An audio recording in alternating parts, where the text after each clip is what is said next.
1906 August 7 தான் முதல்ல தேசிய கொடி நடைமுறைப்படுத்தப்பட்டது.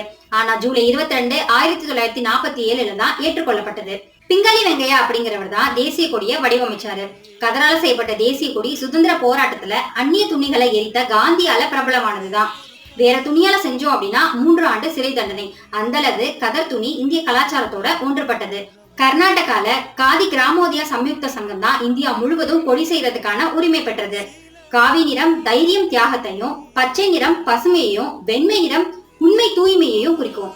அசோக சக்கரத்துல இருக்கிற 24 ஆரக்கால்களும் 24 மணி நேரத்தை குறிக்கும். கொடியோட அளவு 2:3. 2002 முன்னாடி வரைக்கும் சுதந்திர தினம், குடியரசு தினத்தை தவிர கொடியேற்ற தடை இருந்தது. அதுக்கு பின்னாடிதான் அமலாக்கம் செஞ்சாங்க. 2014 டிசம்பர் 7 சென்னை நந்தனம் YMCA மைதானத்துல 50,000 பேர் கொடி மாதிரியே நின்னாங்க. அதுதான் உலகத்திலேயே மிகப்பெரிய மனித கொடி அப்படின்னு கின்னஸ் ரெக்கார்ட் பெற்றுச்சு. இந்த 3 வண்ணத்தோடயே